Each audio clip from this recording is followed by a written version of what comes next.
Bersapa Divisi Tetangga, bincang asik tentang kita 1 jam lebih dekat dengan Ibu Kaprodi Keperawatan Diploma 3, Ibu Melia Silvi Irdianti S.Kepders MPH.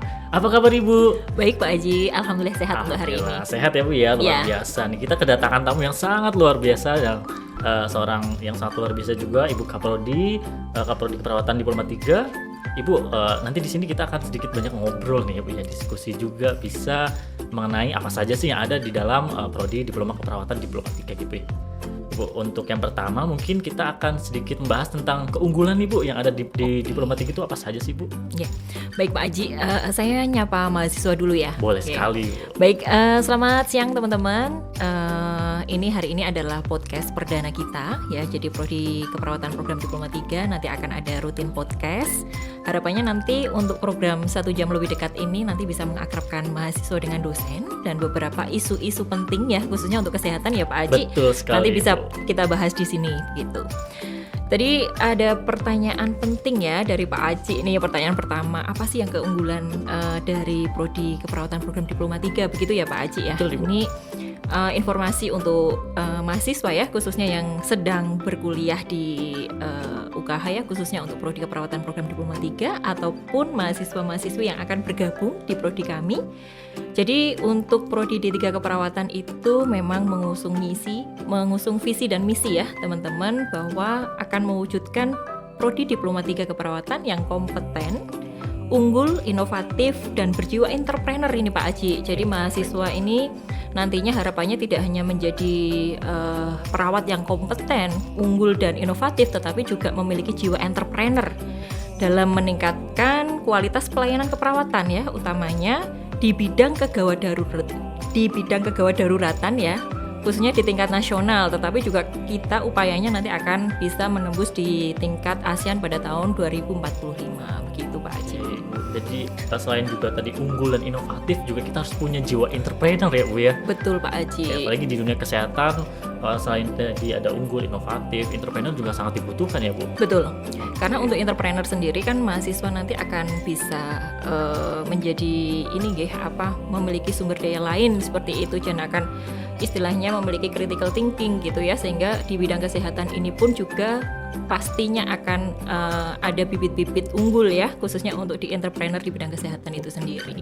Baik Ibu, berarti tadi entrepreneur tuh bukan hanya di bidang lain, di bidang kesehatan pun kita bisa ya Bu, entrepreneur ya. Sangat bisa sekali ya. Jadi di entrepreneur ini untuk saat ini perawat pun ini kan sesuai dengan undang-undang kesehatan itu pun juga bisa melaksanakan untuk praktik klinik keperawatan mandiri, tetapi memang dalam undang-undang itu disebutkan untuk yang memiliki SPP khususnya adalah nurse begitu. Tetapi untuk prodi D3 keperawatan itu sendiri juga nantinya juga akan praktik, tetapi memang dalam lingkup di klinik ataupun di rumah sakit ketika memang sudah memiliki surat tanda registrasi seperti itu. Wow, saya jadi ini Bu sangat tertarik nih Bu, ingin belajar lebih banyak tentang entrepreneur dalam kesehatan nantinya Bu. Lalu nih Bu, ada pertanyaan kedua Bu mengenai proses perkuliahan Bu, perkuliahan di prodi D3 itu seperti apa sih Bu? Yang setahu saya kan jadwalnya padat itu ya Bu, banyak prakteknya itu Bu. Gimana Ibu? Baik, jadi untuk di prodi keperawatan program Diploma 3 itu memang terlihatnya seperti padat merayap ya, seperti itu ya, karena memang untuk di prodi keperawatan khususnya untuk yang D3 itu memang kita harus mencapai di SKS 108 rentang ya, 108 sampai 120 SKS, dan untuk saat ini memang kita di kurikulum kita itu ada di 112 SKS yang wajib memang ditempuh mahasiswa di 6 semester seperti itu Pak Aji. Dan ini termasuk salah satu keunggulan kita nih untuk yang program D3 keperawatan itu memang lebih banyak praktiknya ya dibandingkan dengan teorinya seperti itu. Bukan karena memang kok ini sepertinya kok kuliahnya tidak mengasihkan seperti itu ya Pak Aci gitu, tetapi ya itu memang sebagai seorang ya calon perawat profesional seperti itu bekalnya harus banyak, ini bukan hanya secara teori tetapi juga secara praktik. Jadi mahasiswa khususnya di D3 keperawatan ini nanti juga akan melaksanakan praktik Pak Aji, bukan hanya di laboratorium kita. Jadi UKH memiliki laboratorium terpadu, jadi ada di kampus 2 ya, di kampus 2. Jadi itu nanti ada satu laboratorium terpadu yang bisa digunakan untuk mahasiswa. Jadi ada 4 lantai di sana Pak Aji, mahasiswa bisa belajar. Kemudian selain di praktikum di laboratorium, nanti juga mahasiswa akan menempuh ataupun menggali potensi atau kompetensi ya. Jadi baik secara psikomotor ya. Jadi psikomotor itu ada di praktik klinik keperawatan yang akan dilaksanakan di rumah sakit kolega atau rumah sakit lahan kita, seperti itu, kerjasama ya, khususnya rumah sakit kerjasama kita, seperti itu Pak Haji. Oke, berarti tadi selain teori yang didapatkan, keterampilan juga sangat ditekankan ya Bu ya? Sangat ditekankan sekali, yes. Jadi memang itu termasuk unggulan kita ya. Jadi kalau misalkan memang untuk prodi D3 keperawatan, memang secara kurikulum itu memang jamnya akan jauh lebih banyak di praktik ya, gitu ya. Bukan hanya praktik, kompetensinya bukan hanya dari praktik klinik, tetapi juga praktikum di laboratorium. Oke, luar biasa sekali Ibu. Lalu lanjut Bu, ini untuk pertanyaan yang ketiga Bu, mengenai tadi kan dijelaskan kalau misalnya untuk perkuliahan memang teori dan praktek ya Bu ya. Lalu untuk manajemen waktu Bu nih, agar bisa sukses kuliah di D3 dengan jadwal dan kegiatan perkuliahan yang sangat padat tentunya Bu. Oke. Baik, ini teman-teman yang untuk di Prodi Keperawatan Program Diploma 3 ini seringkali ya ketika Bu Silvi, mungkin Pak Aji ataupun dosen-dosen lain yang ada di Prodi Keperawatan Program Diploma 3 kalau masuk ini masih mengeluhnya ini Pak Aji. Apa Bu, ini kok padat sekali ya kuliahnya dari jam mungkin kadang ada perkuliahan yang dari jam ke 0 gitu ya sampai di jam malam seperti itu nggih. Jadi memang bagaimana sih kita memanajemen waktu seperti itu. Jadi sebenarnya kalau misalkan dari akademik sendiri, jadi kami biasanya kalau misalkan awal perkuliahan selalu memberikan pembekalan pada mahasiswa ya teman-teman. Jadi pembekalan itu berupa apa saja mata kuliah yang akan diambil di semester ini tentunya. Kemudian yang kedua adalah terkait dengan kalender akademik. Jadi mahasiswa sebenarnya di awal perkuliahan itu selalu kami bekali untuk kalender akademik. Sehingga mahasiswa akan memantau ya, bisa memantau secara mandiri bahwa kegiatan apa saja yang akan dilalui selama 1 tahun akademik, seperti itu Pak Aji. Nah, terkait dengan manajemen waktu, jadi kalau misalkan memang sudah semuanya sudah terplot ya, ibaratnya seperti itu.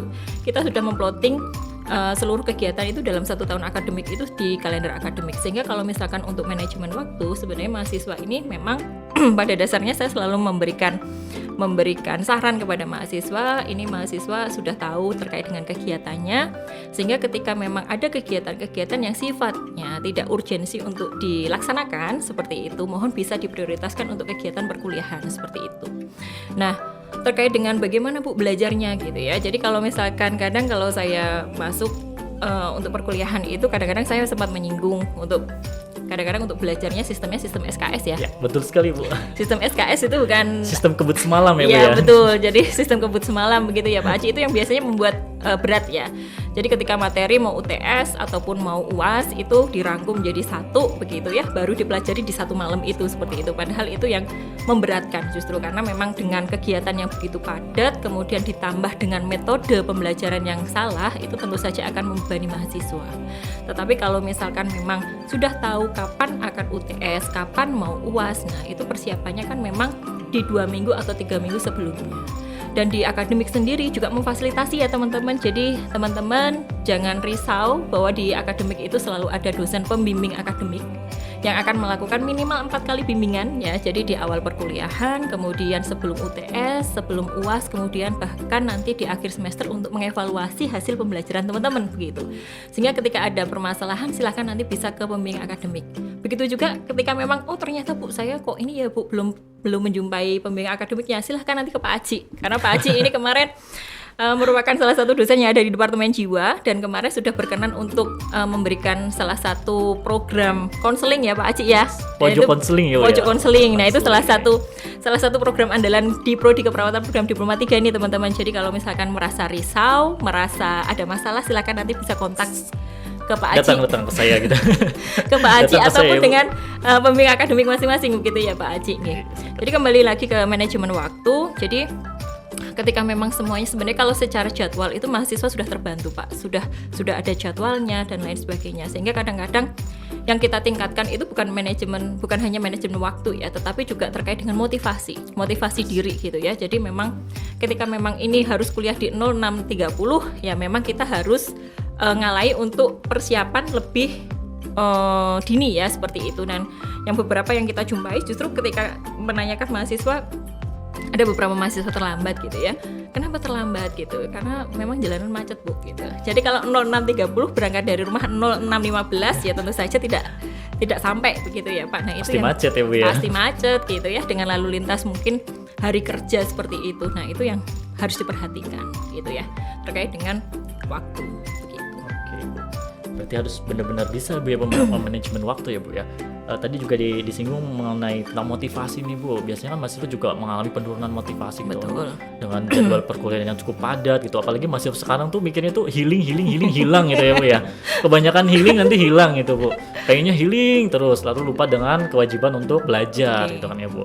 Lalu motivasi selain itu gimana Bu untuk di luar perkuliahan nih Bu? Mengenai mungkin ada lomba ataupun yang lainnya gitu Bu. Oke, baik. Jadi kalau misalkan terkait dengan motivasi ini sebenarnya adalah permasalahannya bukan support dari eksternal ya, dari orang lain, tetapi sebenarnya motivasi yang terbesar itu sebenarnya adalah dari diri sendiri. Bagaimana kita meningkatkan motivasi dari sendiri? Yang jelas adalah kita harus menguatkan niat kita. Sebenarnya kita niat mau kuliah ini untuk apa? Seperti itu. Salah satunya adalah sebagai luaran dari prodi 3 keperawatan ya, profil lulusan kita akan menjadi seorang pemberi layanan keperawatan profesional seperti itu Pak Aji. Sehingga ketika niat kita sudah mantap, sudah lurus seperti itu, sehingga itu motivasi itu akan kuat seperti itu. Di dalam perjalanan nanti ya, ketika teman-teman menemukan kendala, saya yakin bahwa perjalanan itu tidak akan mungkin lurus ya. Saya, Pak Aji gitu ya, dan mungkin dosen-dosen yang lain itu pasti akan memiliki sebuah perjalanan masing-masing teman-teman ya.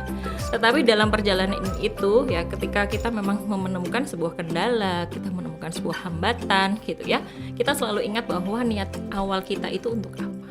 Sehingga dari situ pasti di setiap perjalanan ketika kita sudah memiliki niatan yang tulus, niatan yang bagus, itu pasti bantuan itu juga akan datang ya. Jadi teman-teman itu tidak sendiri ya, dalam proses ini tuh teman-teman tidak sendiri. Sehingga saya ketika masuk ke kelas pun selalu kayak katakan, ini kelas mungkin P22, P21, P20 gitu ya, kalian masuk bersama, harus lulus bersama gitu ya. Kadang-kadang kalau mahasiswa baru saya katakan 3 tahun lagi nanti kalian akan berada di sebuah gedung gitu ya, bersama-sama untuk merayakan wisuda seperti itu Kak Aji. Sehingga itu akan menjadi sebuah kebanggaan, akan menjadi sebuah niatan yang memang harus kita pegang dari awal seperti Betul itu Pak sekali. Aji. Kemudian yang kedua adalah selain memang kita menetapkan niat, tujuan gitu ya, tujuan dan niat. Yang kedua adalah kita mengingat siapa yang akan kita banggakan ya, siapa yang akan menjadi orang yang paling mengharapkan ketika kita menjadi orang yang sukses begitu. Salah satunya kalau misalkan teman-teman P20, P21, P22 kalau misalkan ndelalah nyuwun sewu untuk biaya perkuliahan ini masih parents foundation ya. Didukung oleh orang tua. Didukung oleh orang tua ya teman-teman ya. Jadi ada parents foundation ya. Jadi memang orang tua adalah salah satu support yang paling besar ya. Betul paling sekali. besar gitu. Kalau misalkan nyuwun sewu tidak ada orang tua, berarti kan mungkin ada keluarga yang benar-benar support dari teman-teman, dan itu adalah orang-orang yang berhak, orang-orang yang berhak pertama kali untuk dibahagiakan ya, untuk dibanggakan seperti itu. Dan ketika memang teman-teman pernah terjatuh, bangun lagi, terjatuh, bangun gitu kan, masalah mahasiswa kan macam-macam Pak Aci. Betul sekali, banyak Kita, sekali ya Bu. iya, kita merasa bahwa kita itu nggak masalah, kayak mahasiswa nggak ada masalah, tetapi sebenarnya kalau dari mahasiswa sendiri banyak masalah gitu Pak Aci ya. Jadi silahkan mengingat orang-orang yang mensupport gitu ya. Bayangkan ketika teman-teman itu berhasil, sukses gitu ya, mereka akan dengan penuh penuh keharuan gitu, Senyum bangga ya Bu. betul, senyum bangga, kemudian berkaca-kaca melihat teman-teman gitu ya, begitu bangganya mereka. Dan itu adalah momen yang pasti dinantikan oleh mahasiswa. Ketika teman-teman berada di posisi itu ya, teman-teman akan melupakan semua proses yang membuat teman-teman itu jatuh gitu ya. Jadi sakitnya pas jatuh itu sangat gak kerasa ketika teman-teman sudah melihat kebanggaan dari orang tua seperti itu gitu Pak Haji. Jadi terharu saya Bu. Jadi Gitu terharu. ya Pak Haji ya. Jadi Iya. kalau kita sudah mengalami ya, kalau Bu Zilvi kadang, kalau saya ya secara pribadi begitu Pak Haji, mungkin Pak Haji juga punya cerita sendiri gitu ya. Kalau kita bandingkan proses kita dengan proses mahasiswa itu akan menjadi cerita yang lain begitu nggih. Karena mungkin kalau saya prosesnya mungkin dulu mungkin jauh lebih berat. Kalau mahasiswa sekarang mungkin aksesnya lebih mudah begitu Pak Haji. Tetapi saya tidak bijak juga ketika saya membandingkan proses saya dengan mahasiswa sekarang gitu, karena mungkin kendala juga berbeda seperti itu. Sehingga itu tadi, kuatkan niat, kuatkan tujuan, kemudian selalu ingat siapa orang-orang yang sangat mensupport ya, khususnya untuk orang tua dan keluarga gitu. Oke, saya jadi tertarik nih Bu tadi tentang kilas balik Ibu. Gimana Bu pas perkuliahan Bu? Pas perkuliahan ya Pak Haji ya. Jadi pas perkuliahan dulu sama sih, mungkin kalau misalkan saya berat ketika saya bilang 10 mungkin ya sekarang mungkin 20 tahun yang lalu ya. Jadi 2008 saya masuk ya Pak Haji, 2008 saya masuk berarti ini sudah di 14 tahun yang lalu. 14 tahun lalu saya pertama kali masuk di Semarang, karena pada saat itu kuliah di Semarang, tidak punya kerabat, tidak punya saudara, begitu teman-teman mungkin ini ya, ada yang senasib ya, Pak Haji mungkin juga ya Pak Haji. Sama Bu. Ya Pak Haji bedanya Pak Haji di Purwokerto gitu ya Pak Haji. Anak rantau ya, anak Bu. rantau gitu ya. Jadi kalau kami saya juga jadi dari Rembang ke Semarang merantau pakai bus, dan pada saat itu busnya ya teman-teman kalau Pantura ya begitu gitu ya. Jadi kalau misalkan di bus itu banyak selawatnya ya Pak. Jadi karena memang kalau di Pantura itu pasti bisnya pasti balap-balapan gitu. Harus berselawat terus ya Bu ya. Demi keselamatan Nah, gitu. dan saya itu tipe orang yang nggak bisa naik bus Pak. Bukan apa-apa, karena kalau saya naik bus itu pasti muntah gitu. Jadi itu adalah tantangan terberat saya ketika saya sekolah jauh. Ada Itu cobaannya ya Bu betul. Pasti di saku tas saya itu pasti banyak sekali kresek gitu ya. Itu buat muntah gitu. Tetapi itu adalah salah satu kendala saya teman-teman pada saat itu. Bisa enggak saya gitu mengalahkan itu gitu. Rasa tidak nyaman saya ketika naik bus, ketika saya menyerah begitu saja, menyerah dalam arti ya sudah sih saya kuliahnya yang dekat rumah aja gitu ya, enggak usah di Semarang begitu ya. Notabene dulu di sekitaran Rembang itu tidak ada perkuliahan kesehatan Pak Haji. Belum ada kampus kesehatan ya, belum Bu, ada ya? sama sekali. Sehingga ketika saya sudah menetapkan niat dan tujuan saya untuk menjadi perawat pada saat itu ya sudah, berarti meskipun saya harus mabuk setiap kali saya harus ini ya mabuk bawa kantong kresek ya Bu. Kresek gitu, bawa permen itu ya saya lakuin. Jadi bertahun-tahun itu akhirnya alhamdulillah sekarang saya tidak mabukan. itu yang pertama poinnya. Kemudian terkait dengan perkuliahan teman-teman sama seperti teman-teman, Bu, padat enggak Bu? Padat pasti. Siapapun di kuliah kesehatan itu pasti padat. Pasti padat Pasti ya Bu, padat. jadwalnya. Bukan hanya kuliah tetapi juga jadwal ini ya bimbingan ya, betul kemudian sekali. juga penugasan itu pasti sama seperti itu nih Pak Haji. Jadi tidak ada bedanya teman-teman gitu ya. Yang membedakan adalah mungkin sekarang ada daring gitu ya. Kalau zaman dulu ya semua full offline gitu, karena memang belum ada pandemi pada saat itu. Kemudian dulu Bu Sylvie, Bu, kalau sekarang mungkin mahasiswa banyak kan sekarang ada ojek ya, apa ya? Sekarang banyak Gojek, Bu. Oh Gojek ya, Gojek gitu ya. Akses. Grab ya Bu, banyak. Dulu belum ada ya Bu ya dulu belum ya? belum ada Pak. Saya harus naik angkot gitu ya. Naik angkot itu bayar 2.000 pada saat itu. Nah itu ketika duduk gitu ya harus muter-muter ke fakultas lain dulu, baru nanti diturun di fakultas kita gitu, di kampus kita gitu ya. Jadi pertama juga apalagi kalau buru-buru, wah ini harus ke misalkan mau ke keperawatan gitu ya, harus ngelewatin ke ini dulu, ke fakultas teknik dulu gitu ya. Habis baru fakultas teknik nggak ke keperawatan dulu, ke peternakan dulu gitu ya. Jadi Dibawa muter ya Bu ya? gitu ya.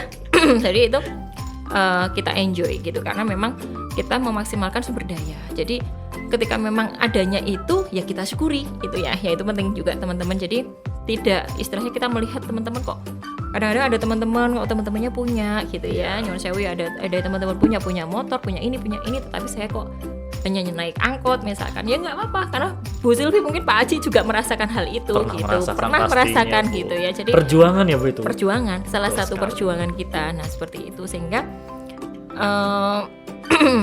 kuliah padat, kemudian pernah sakit juga gitu ya, kemudian sembuh, belajar lagi begitu, dan akhirnya bisa lulus. Yaitu dalam 4 tahun perjalanan itu juga tidak mulus ya, seperti yang saya sampaikan teman-teman. Jadi memang yaitu tadi ada kendala, tetapi juga banyak yang support gitu ya. Tentunya ketika kita memiliki kendala seperti Bu Sylvie sampaikan tadi, ketika memang ada dosen pembimbing, ada mungkin Pak Haji ya di Departemen Jiwa yang bisa kita ajak ngobrol untuk konseling, silahkan.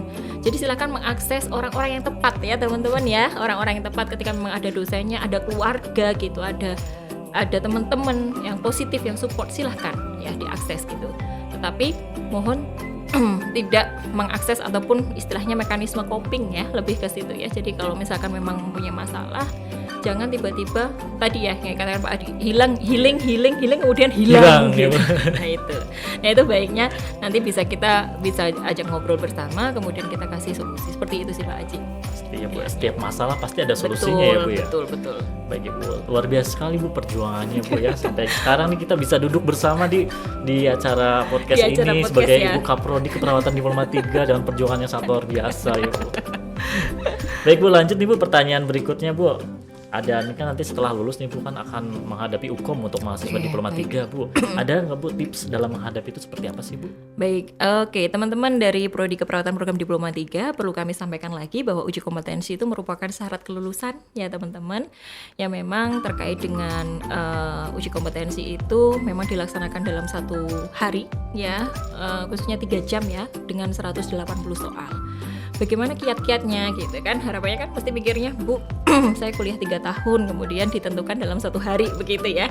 Nah ketika kita bilang seperti itu ya itu kita harus persiapan lebih begitu Pak Aji. Jadi uji kompetensi itu di 180 soal itu seluruh soalnya itu memang hampir semuanya itu adalah soal asuhan keperawatan seperti Kasus itu. gitu ya, Bu ya? Nggih, Oke. kasus ya, soal kasus di mana itu memang terdiri dari beberapa minat ya, beberapa peminatan, ada maternitas, kemudian khususnya KMB yang paling besar, KMB, kemudian ada maternitas, kemudian ada jiwa, kemudian ada anak, ya ada manajemen ya, kemudian ada yang lain seperti itu nggih. Jadi teman-teman ketika memang mempersiapkan itu adalah soal asuhan keperawatan, sehingga ketika teman-teman mulai belajar di prodi keperawatan itu sebenarnya sudah menjadi bekal.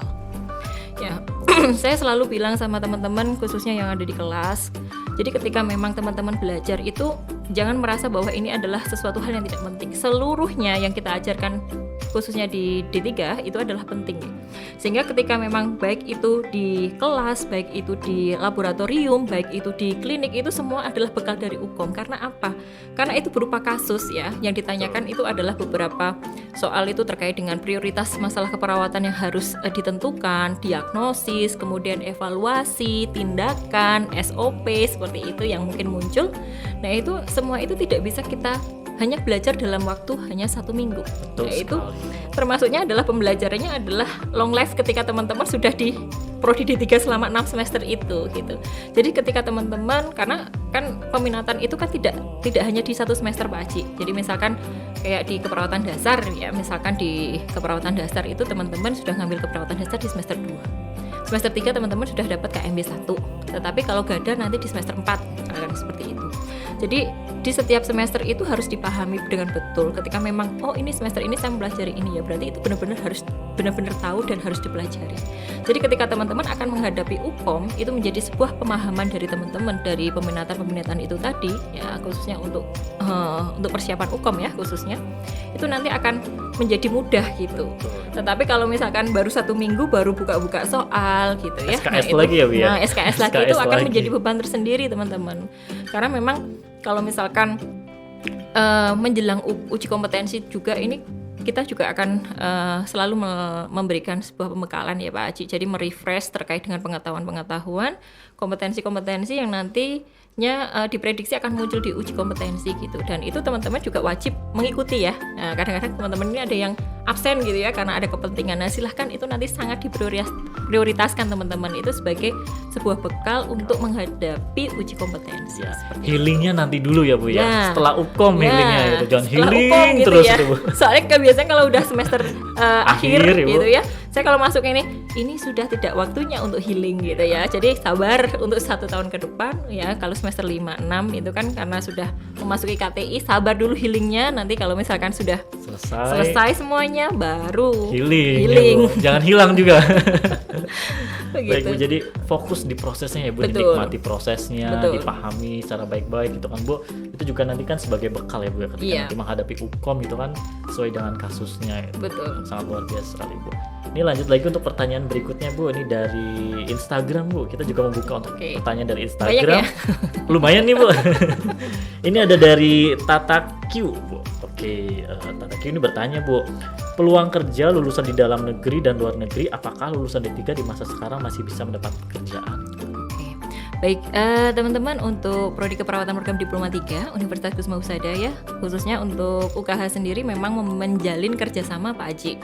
Jadi memang kemarin kami baru merilis bahwa ada lulusan kami di D3 Keperawatan yang lulus dalam program G2G ke Jepang. Begitu. Jadi jangan khawatir ya teman-teman. Jadi untuk di dalam negeri maupun di luar negeri itu sangat memiliki potensi untuk lulusan kita Pak Aji. Khususnya untuk di UKH sendiri menjalin banyak kerjasama Pak Aji. Salah satunya adalah kemarin di G2G itu di Jepang, kemudian juga kami menjalin kerjasama juga dengan Taiwan, kemudian juga kemarin lulusan kami ikut dalam seleksi ke Arab ya, ke Arab Saudi juga begitu. Kemudian untuk yang di dalam negeri, kadang kita juga memang di UKH juga ada rekrutmen ya. Ini termasuk dalam kerjasama P3K, nggih, untuk P3K, Departemen P3K. Nah itu nanti juga akan melakukan beberapa rekrutmen. Kadang-kadang ada beberapa rekrutmen yang dilaksanakan di UKH seperti itu ya, karena memang secara lingkup universitas ya seperti itu. Tetapi memang untuk lulusan kami kebetulan juga banyak juga yang sudah bekerja di Jepang, begitu Pak Aji. Ya luar biasa nih, pokoknya lulusan D3 Keperawatan ini luar biasa, sudah ada yang bekerja di Jepang, kemudian juga kemarin lulus di Arab Saudi, begitu ya teman-teman. Nah itu sangat bisa membuka ini ya peluang ya buat teman-teman yang mau belajar kemudian juga mau bekerja di luar negeri. Kalau misalnya di dalam negeri itu malah makin terbuka gitu nggih. Terkait dengan kuota perawat di 3 itu masih sangat diperhitungkan untuk yang di dalam negeri juga seperti itu. Bu. Jadi tidak hanya di dalam negeri ya Bu ya, bisa lu keluar negeri itu. Betul. Kan. Saya jadi ingin nih Bu ke Jepang itu ya Bu. Ke Jepang ya Pak. Ingin ke Jepang itu. Lalu nih Bu ada pertanyaan lagi nih Bu dari salah satu dosen kita nih malah nimbrung bertanya ini Bu. Ada Ibu Nikma Alfirosida Bu bertanya Bu, gimana sih Bu tipsnya agar menjadi pribadi yang bersemangat seperti Ibu Silvi? Katanya seperti itu Bu. Baik. Baik Bu Nikma, saya sudah membaca ininya ya, pertanyaannya ya Bu Nikma, ini bagaimana menjadi pribadi yang bersemangat gitu ya. Jadi menjadi pribadi yang bersemangat itu adalah apa ya? Saya itu punya prinsip ya. Jadi punya prinsip itu dalam arti ketika kita bisa membuat semangat positif ya untuk orang, itu akan kembali ke kita semangatnya begitu. Sehingga ketika kita melakukan sesuatu gitu ya, mengerjakan sesuatu dan sesuatu itu memiliki banyak manfaat untuk orang lain, itu akan sangat luar biasa dampaknya ke kita. Dan menurut saya itu adalah energi yang kembali ke kita gitu. Jadi kalau mau Bu, ada nggak yang istilahnya pada suatu ketika Bu Silvi merasa kehabisan energi? Itu pasti, karena kita masih manusia ya Bu Nikmah ya. Tetapi kalau bagaimana kita selalu bersemangat bahwa memang kita memulai hari itu bagaimana ketika kita melakukan sesuatu itu, yaitu sesuatu itu akan bermanfaat buat orang lain seperti itu. Sehingga itu yang membuat yang pertama kita dapat pahala ya.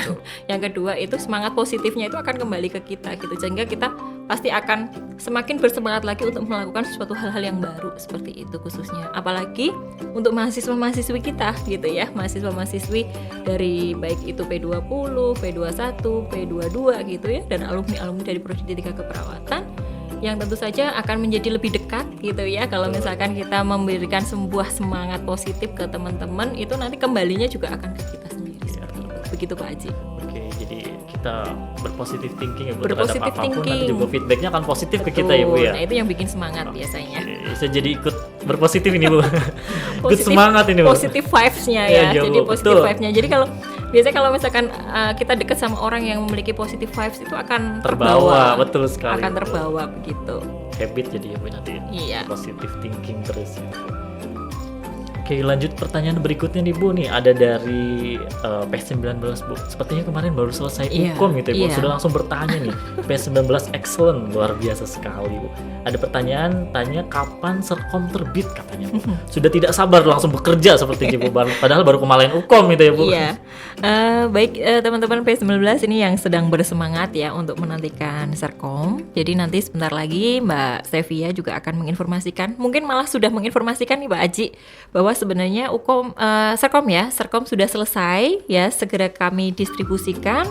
Silakan nanti teman-teman bisa segera, karena kemarin juga dari DWK PPNI UKH juga sudah memberikan sosialisasi Pak Aji terkait dengan pengurusan NIRA.